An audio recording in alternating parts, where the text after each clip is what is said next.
আসসালামু আলাইকুম স্টুডেন্ট, তোমরা কেমন আছো?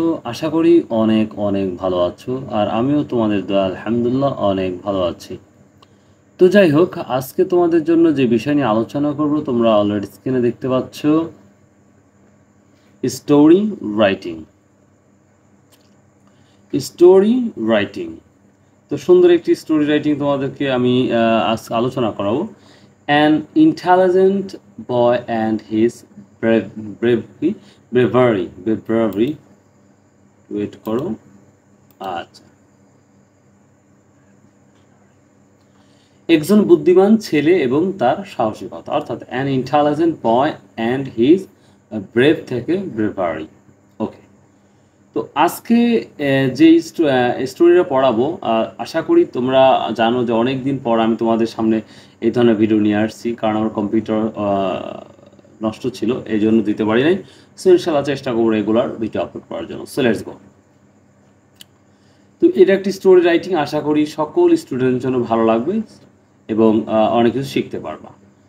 তো বি কেয়ারফুললি, মনোযোগ দিয়ে শুনবা। আমি 1 2 3 করে দিয়েছি, তোমরা পরীক্ষার খাতায় যেবার 1 2 3 করে লিখবা না, এটা একটা মনে রাখবা। So let's go. There was a little boy. আমরা এখানে এ বলতে পারি, আর টিকে আমি স্বাভাবিকভাবে টিকে ঠ বলি, পিকে ফ বলি, এবং সি কে এবং কিউকে আমি স্বাভাবিকভাবে খ বলে থাকি, খ। আর পিকে আমি হচ্ছে ফ বলে থাকি। এদিকে একটু লক্ষ্য রাখবা।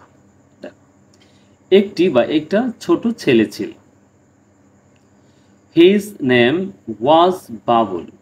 তার নাম বাবুল। হি ওয়াজ ভেরি ইন্টেলিজেন্ট। তিনি খুব বুদ্ধিমান ছিলেন। He used to play with his playmates after completing his lesson. পাঠ শেষ করে খেলার সাথীদের সাথে খেলতেন। কে খেলতেন? ছেলেটি। Once he was playing hide and seek with his friends. একবার সে তার বন্ধুদের সাথে লুকোচুরি খেলছিল। They were playing by a washerman's house. তারা এক ধোপা বাড়ির পাশে খেলছিল। কোথায় খেলছিল? ধোপার বাড়ির পাশে, কিন্তু তারা কি করছিল? খেলতে ছিল। The washerman put water in big pots, যা আমরা বলে থাকি পটস। ধোপা বড় পাত্রে জল রাখলো, অর্থাৎ একটি বড় পাত্রে ধোপা জল রেখেছে। ধোপা বলতে আমরা যেটা বুঝি, যেই ব্যক্তি জামা কাপড় ধৌত করে বা পরিষ্কার পরিচ্ছন্ন করে, তাকে আমরা ধোপা বলে থাকি। Suddenly one of his playmates fell into pot while he was crossing a well beside the pot. পাত্রের পাশে একটি কূপ পার হওয়ার সময়, অর্থাৎ কূপটি পার হওয়ার সময় হঠাৎ তার খেলার সাথী একটি পাত্রে পড়ে যায়, অর্থাৎ বড় একটি পাত্রের মধ্যে কি পড়ে যায়।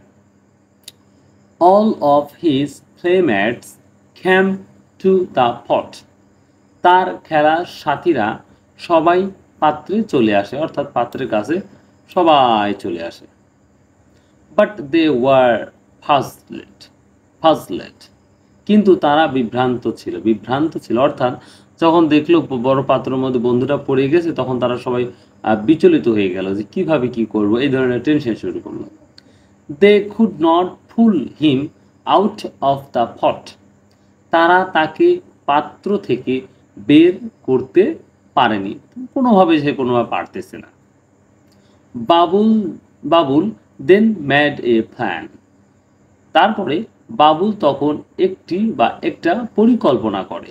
কি পরিকল্পনা করে? দেখো, হি ফেস্ট, যা আমরা বলি fest, a stone and hit the pot with all of his strength.